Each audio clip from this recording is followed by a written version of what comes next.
Saudações BH, saudações Brasil, Caio Belotti falando. Um problema sério que nós temos na nossa democracia é a falta total e completa de conhecimentos que, no geral, nós temos sobre as leis. O brasileiro não sabe o básico sobre a sua própria Constituição. E a nossa Constituição engana muitas pessoas. Tem muita gente nossa que acredita que a Constituição brasileira é muito boa e que o problema é que as nossas leis não são cumpridas. Quando, na verdade, uma série de problemas endêmicos da nossa democracia advém da nossa Constituição, que é uma Constituição que traz uma série de absurdos privilégios, principalmente para o judiciário.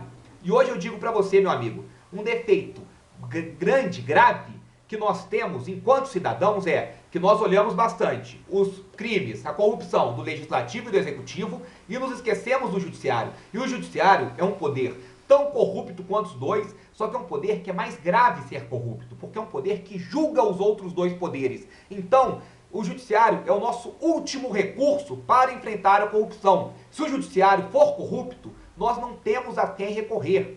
E o judiciário, ele tem alguns problemas seríssimos advindos da Constituição, que enquanto não forem sanados, ele não vai conseguir ser um poder honesto, um poder sério para atender as demandas do povo brasileiro. O primeiro problema que eu vejo que a Constituição traz para o judiciário é o problema da vitaliciedade. Do momento que o juiz passa no concurso, fica 2 anos exercendo o cargo, ele fica vitalício na carreira. E com isso, ele acomoda.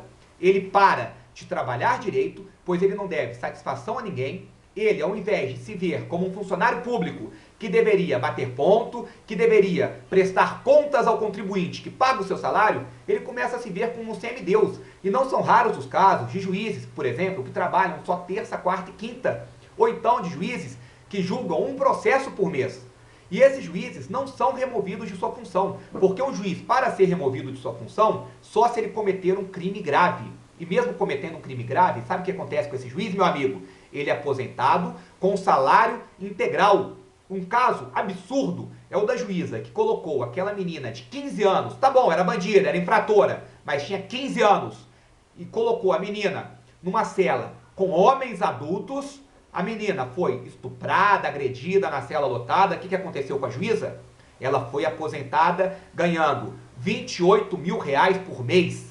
R$28 mil por mês, cometendo uma falta grave contra a lei brasileira. E ainda recorreu para o Supremo Tribunal Federal e foi permitida voltar a trabalhar pelo ministro Marco Aurélio Mello. Tem caso de juiz que assassinou um colega de trabalho e que foi aposentado com salário integral. Um juiz aqui em Belo Horizonte, que ele soltou todos os bandidos de uma penitenciária, gerando caos, gerando terror para a cidade. O que aconteceu com ele? Aposentado com salário integral e ainda virou professor da PUC, idolatrado pela esquerda. Isso é um dos problemas do judiciário, mas não é o único.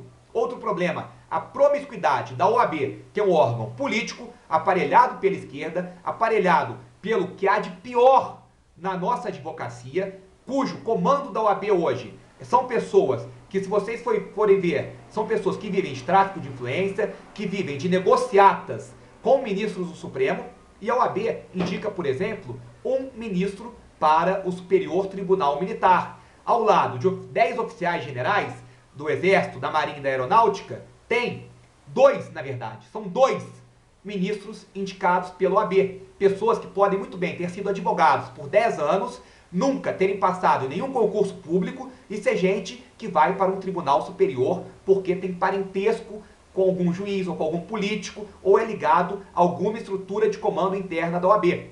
A mesma OAB, ela consegue colocar os seus apaniguados em tribunais superiores sem passarem pela primeira instância através do 5º Constitucional, que é uma lista oferecida pela própria ordem, seja a nível estadual, para o governador do estado, para desembargadores, no caso, para esses advogados virarem desembargadores, ou então a nível federal para o presidente da República, que o presidente ou o governador escolhe 3 que podem ser nomeados e virar ou desembargador ou ministro de um tribunal superior. Isso é uma vergonha, isso é um absurdo, e são esses privilégios que matam a democracia brasileira. O que eu defendo? Eu defendo que o juiz seja, assim, juiz de carreira, concursado, sem esse negócio de 5º Constitucional, sem esse negócio de manobras para a pessoa entrar lá, mas que enquanto ele passa no concurso, depois de passar, ele tenha seu desempenho avaliado, tenha o seu trabalho verificado por quem paga seu salário, que é o contribuinte.